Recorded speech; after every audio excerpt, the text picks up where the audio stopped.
This is Sounds Like Adventure, an actual play podcast all about fun roleplay, short runtimes, and great sound design.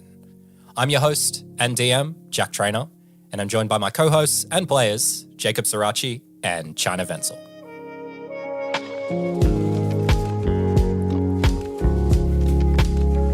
Hey there! Welcome back. It's the third episode of Sounds Like Adventure. So in the last episode, Odis and Sioc got a full introduction to the very weird and mysterious curator of the museum, Indifference Jones. They made it to the collective, they were admiring the artwork, and then this strange, eccentric Aarokocra woman, she came up, she approached them, and almost immediately challenged them to this weird contest. But today it's time to find out how much Odis really knows about art. But before we get into today's episode, I want to give you a little bit of D&D 101. Today, we're talking about ability checks. And if you already know about this, just skip ahead to 3 minutes and 13 seconds in your podcast player. So an ability check is a way of determining whether a character can do something that's not easy to do. Like, for example, say a character wants to climb a high wall. So to make the check, they roll a d20, then they add a number that represents how good they are at the thing that they're trying to do. So in this example of climbing a high wall, let's imagine that our character is good at like physical things like climbing. So they roll their d20, their 20-sided dice. Let's say they get a 14, and then they add their bonus. In this instance, let's say it's a 3, and they get their total of 17. Now, you may be wondering where the bonus numbers come from. That's all established before the game even begins when people create their characters. And just don't worry about it basically because it's the player's responsibility to track their own bonuses. So once the player has their total, that number is then compared against a number I set, which is the DC, or the difficulty class. So if the total beats the difficulty class, then you pass the check and you get to do what you wanted to do. And remember, if the number is the same as the DC, if it meets it, it beats it. But then if the total is lower than the DC, obviously the player doesn't get to do what they wanted to do. Then a few other dice bits and pieces that you probably should know. So when we roll that 20-sided dice, if it shows a 20 on the face of the dice, then that's what we call a critical success or a natural 20. So it depends on what the player is wanting to do, but it does mean that they're going to have some type of success in the thing that they were trying to do when they get this, no matter what else happens. And then the opposite of that, if you roll a 1, it shows a 1 on the dice, then that's considered a critical fail, and you fail the check no matter how many bonuses could theoretically get you above the DC. But one other quick thing about natural 20s, it has to actually say 20 on the face of the dice when you roll it. You can't like roll a 16 and then get a +4 bonus to equal 20. That's what we call a dirty 20, and it's still a great roll, but it's not the instant guaranteed success that a nat 20 is. All right, that's everything you need to know about ability checks. And with that in mind, Chan Jacob, welcome back. Welcome back. And goodbye. Say goodbye. I did say goodbye.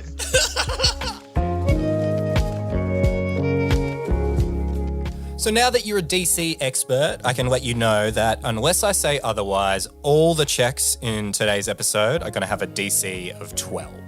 And the way the game will work that the guys are playing is Odis is going to try and identify lots of details in the paintings. So he can identify the style, the medium, the era, and he's got ability checks that he can make to do that. So he'll ask those things. I'll tell him what check he needs to make. He needs to try and beat a 12. And then he needs to deliver the information that he's gathered. So he needs to make another check, which is a performance check. And that number will determine how well he role plays delivering the information. All right, there you go. Everything you need to know about ability checks. And hey, gosh, it's lucky because there's a lot of ability checks in this episode.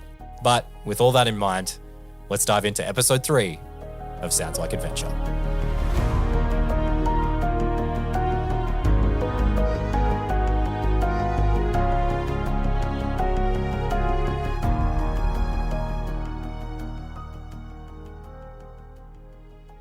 Okay, so last session, you guys made it through the museum, you learned a little bit about where you're going, and you arrived in the collective, the main gallery, and you met this crazy, eccentric Aarokocra woman. She's challenged you to a contest, and that's getting underway now. And they are rolling out the first artwork for you guys to take a look at. So the first artwork gets revealed. They remove the cloth from it, And for a moment, the rest of the gallery fades away as you just get engrossed in the artwork. It's a bit of a dark scene, this one. It looks like a knight leaning down and asking money from a beggar. Otis, pretending he knows what he's talking about, goes, a classic. And he wants to history to see if he can figure out what sort of era this was painted in or something along those lines. Yeah, go ahead and give me the history check. Cool. That is a 20. Yeah, with the 20, something about this sort of comes to your mind. It feels like to you that this comes from a city that you know of in the South called South Diego. He says, yeah, a classic. A classic from South Diego, is it? Possibly indeed.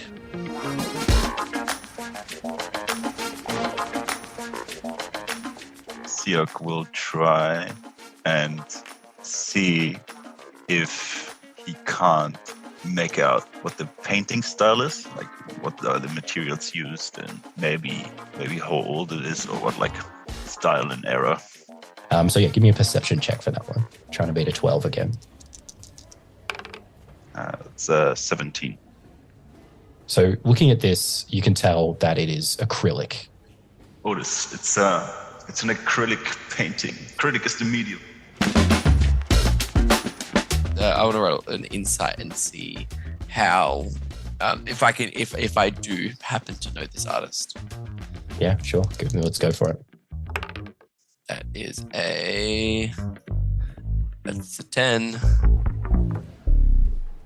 You look at this and you're thinking to yourself, is this a pepperoni, Tony Pepperoni? You think it might be a Tony Pepperoni. Okay.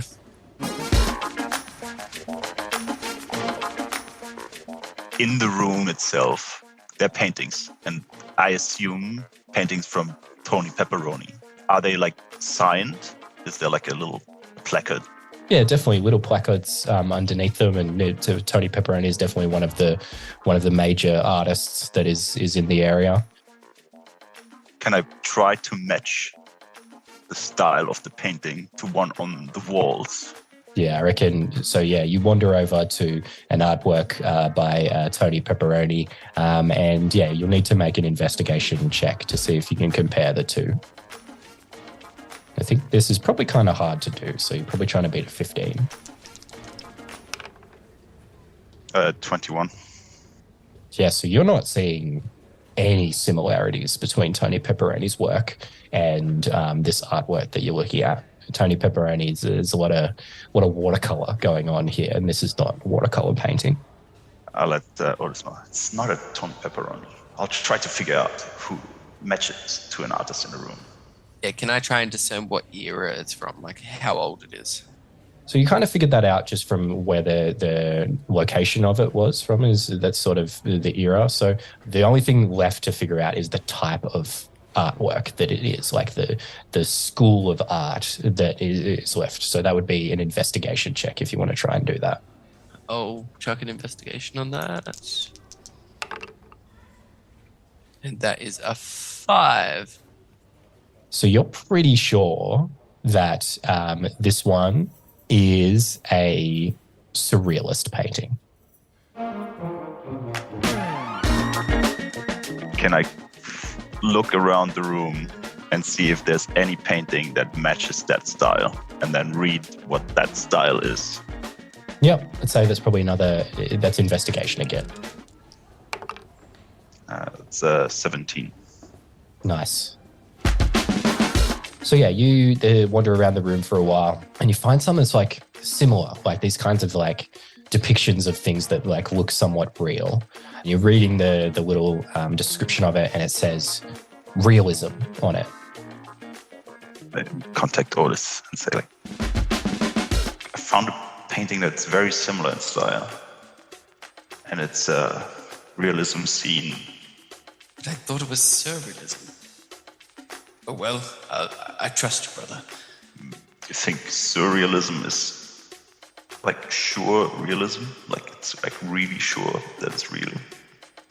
I'm not that versed in these terms myself. I trust you, brother. You've very rarely lead me astray. Okay, so now it's time for the performance check. So, Odis, you passed your history check, but then you failed your insight and your investigation. But Chai came through and negated your fails by passing all of his checks. So, look, I won't give you the full benefit because, look, you've been looking at the artwork, you made some wrong assessments, you've got some wrong ideas bouncing around in your head with the right ideas from Chai. So I think this is kind of a little bit tricky, not too hard though. So the DC on this check is going to be 10. Performance check. That is a 19. Nice. So do with that with what you will. Odis, putting on the actor, sort of looks across at the Aarokocra and goes, "Well, are you ready, my dear?" Indeed I am. This is quite clearly, it's an artwork using acrylic. Of course, it is a realism piece, and I do believe that this is painted by Tony Pepperoni himself. Then that would be where you're wrong. It is clearly not a Tony Pepperoni piece. Though I'm not familiar with the artist myself, he, by memory, if it serves me correctly, uses mostly watercolor, whereas this would be acrylic. Don't forget the area where it's from. This is painted and came from somewhere in South Diego, which is definitely not Tony Pepperoni presides. And certainly not where the area his paintings have come from. Are you just refuting my things, or are you going to make some pronouncements yourself? As I said, my lady, it comes from South Diego and definitely in acrylic. It doesn't quite hold a candle to Tony Pepperoni's work, but definitely the realism style, and you get points for that one, miss, and gives her a wink. As you do this, the Aarokocra flushes and her wing comes in front of her face and flutters again. Indifference Jones gives you an impressed nod. Seems like he's pretty impressed by what you've just done. And the crowd gives you a nice little polite applause. Now, quickly, can Odis mentions to Sioc over their connection, says, have you seen any eyes, brother? Have you been looking for eyes? Or have you forgotten? Got my eyes open. So no leads as of yet? Nothing. I've totally been looking for that though. So, don't worry. We'll find it. We'll find it. I feel like Odis is entirely too trusting of his brother and would take that at face value. So with that, Indifference goes, okay, good work. Round 1 in the books. Let's bring out the next artwork. Then they roll away the first artwork and the second artwork is already placed behind it, and they remove the curtain from this one. And notice, just like before, as the painting is revealed, it's almost like the rest of the gallery just sort of melts away for a moment, and all you can see is the artwork in front of you as you're drawn toward it. This one it's a landscape, and it's depicting a dock over rough seas. You'll see lots of fine strokes, lots of vibrant color. It's like the painting is made up of smaller strokes. With the knowledge of the last painting, he wants to see if he recognizes the style, like whether it's oil or acrylic. Oh, sorry, not the style, the medium, now that he's got a bit of idea. Okay, great. Let's go perception on this one. Perception. That would be a 15. Nice. So you're able to tell from this that it is oil paints that are being used. Sioc is, he had a look at the painting and he's made his way back to where the other paintings is, trying to match that one painting style to another painting in the wall and then read the inscription to figure out what kind of style it is. Yeah, so give me an investigation. It's 21. Yeah, so you notice a painting that has like these short little brush strokes like this. Similar like landscape scene. It's not of the rough seas or anything like that, but it definitely has water in it. And while you're looking at there's the name of an artist, a place that was painted, the year that it was painted, and the school says it is of the Impressionist school. Odis, I believe it's an impressionist painting. Short strokes with the brush. Fantastic work, brother. And Odis is going to see if he can figure out the era it's from, whether he gets that from the painting itself or catches a glimpse of a placard or a signature or something. Yes, gives the history on that one. That's a 19. Nice. So you're not able to figure out the era that it's from, but you're able to determine that it is from the far city of Franco. Yeah, Odis across the connection says, I think it's from the city of Franco. Now, see if you can find an artist from Franco. All right, I'll have a look. So, knowing the Impressionist painting, I'll have a look around, see if there's if I can find the name Franco on anything, and I'll try to discern any information from that. Give me an investigation on this one. It's 22. That's some hot rolls, I have to say. Hey, you're killing it. So yeah, you're able to find another artwork that does say the city of Franco on there. So it's not totally similar, but you can see that it is painted by an artist by the name of Claude Degas. Claude Degas from Franco, but it's not the same style, not completely. Can I make a roll to sort of confirm the information if Sioc's unsure? Maybe whether I've heard of Claude Degas and it sparks some sort of memory or something? Yeah, so give me an insight with advantage here. So roll 2d20 and take the highest. Cool. That is a 15. Yeah, so you feel strongly that this is a Claude Degas artwork. Beautiful. All right, Odis, you have passed every single check, and Sioc, you've also passed every single check. So that means you're in the best possible scenario to nail this roll. There's only one number you can get to fail your performance check right now, and that's a natural 1. So give me a performance check. That's going to be a 10. All right, well, you didn't do it. You didn't roll the 1. So take it away. What do you do with the 10? Keeping the performance up is sort of tapping his fingers, and he's like cheekily looks at the Aarokocra and he's like, well, we're waiting on you, miss. So, well, if that's what we're doing, then more than happy to take first crack, my dear boy. I love this challenging young man. I must say, this is one of my favorite artists, and I'm extremely happy that he has been brought before me. It almost brings a tear to my eye to see another one of his artworks, because I have not seen this one before, but this, of course, is the great Claude Degas. And I must say, when I first looked upon this, I thought this was from the city of Diego, but of course we all know that Claude Degas is from the far city of Franco, and this is an impressionist piece, of course, and it's just gorgeous to look upon. It sure is.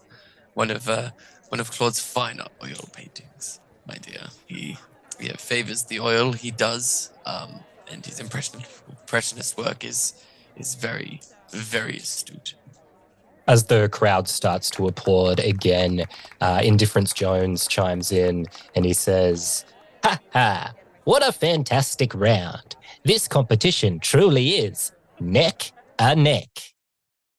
All right, let's go ahead to the final round of this competition, which is neck and neck."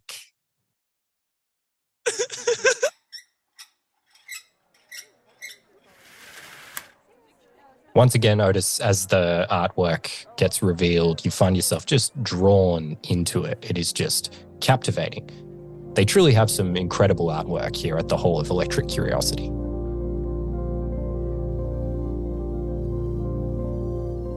So this one is a really striking piece. It's obviously a portrait, but no normal looking portrait. The shapes are odd and distorted, but the features of a face are clearly there. And it's got some bird-esque features. And as it's revealed, you hear the Aarokocra go, of course.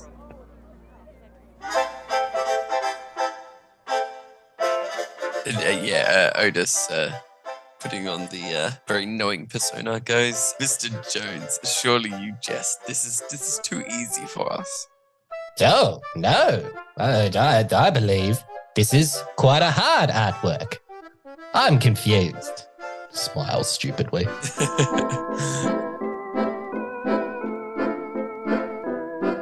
Odis will see if he recognizes where this painting's from, the history of it. And we'll roll a natural 25. Right away, you can tell that this is from the Aarokocra borough of this very city. Colloquially referred to as the Roost. Okay. Seeing that, Sioc comes closer and like nods his head and like exquisite, and tries to figure out what medium is painted. So the medium is going to be a perception check.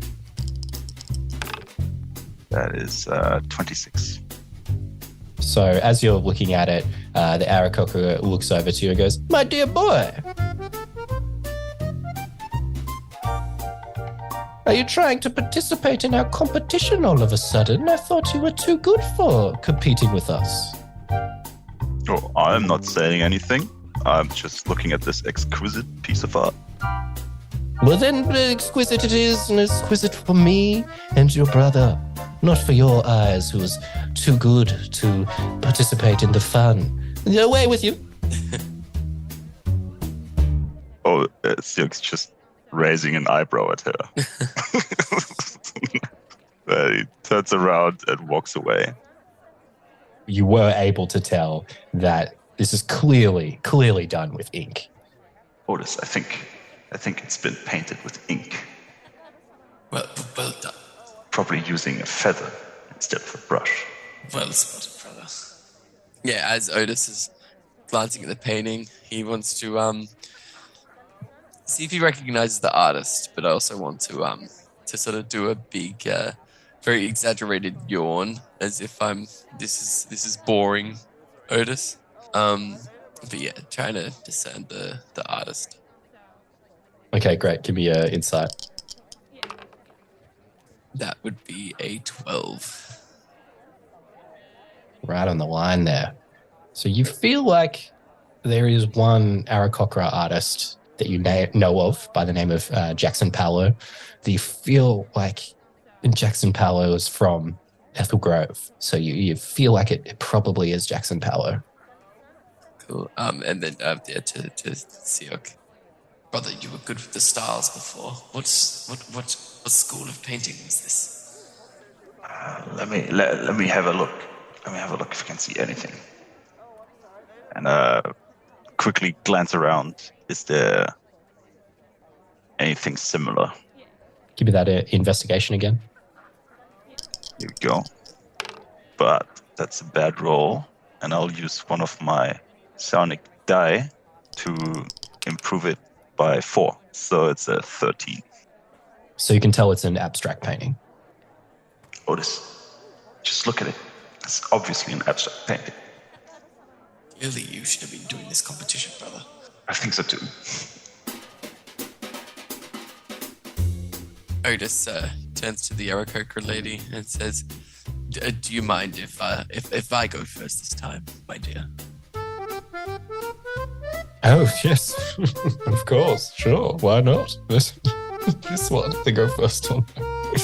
Yes, go for it.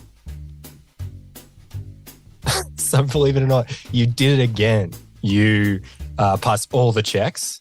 So the only thing that can cause you to fail this check is to roll a nat 1. So let's see that performance check. And so rolling a performance. Oh, Oh, no. A natural one. You could have rolled any number. You rolled. I know. Oh, okay. Well, you have all the information that you need to do this. But I think with a 1, the sweat just starts to pour down your face and you start to panic. So what do? Otis has a mind blank, sort of stage fright moment and is frantically sort of looking around the room, trying to remember the information that he's garnered and just stuttering over his words. Without actually getting anything out. I think the Aarokocra, she's like, oh, my dear boy. I don't know if I perhaps want that favour anymore. You shouldn't have challenged an Aarokocra on what is clearly a painting by another Aarokocra, of course. My goodness. That is by Jackson Paolo. It's from the very borough of this city, The Roost, in Ethel Grove. I grew up there myself. Of course, it's an abstract portrait of the artist and it is using ink.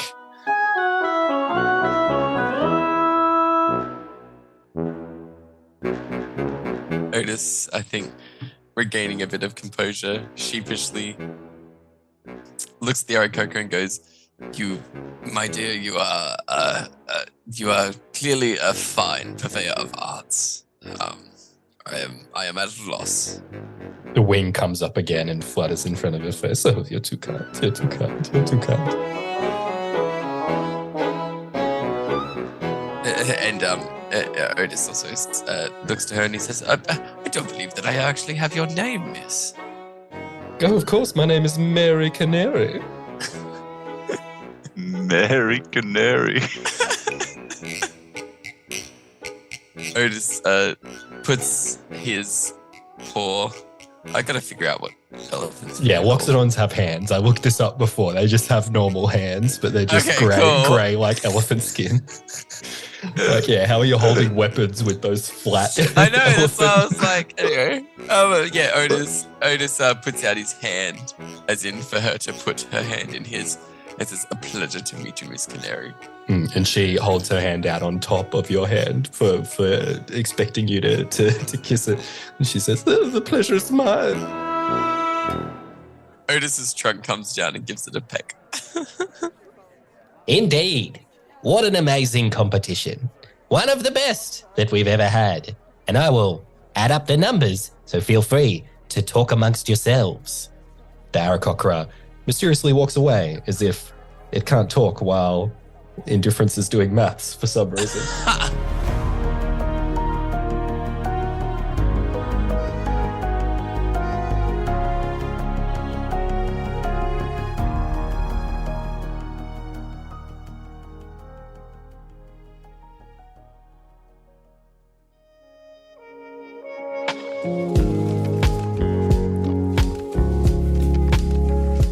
And there we go.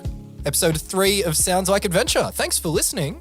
And we are off to the races. This is happening, everybody. Thanks for joining us on this journey. The response to the launch of the show was just overwhelming. Thank you so much to everyone who listened, reviewed, subscribed, told a friend, whatever you did. Amazing, amazing work.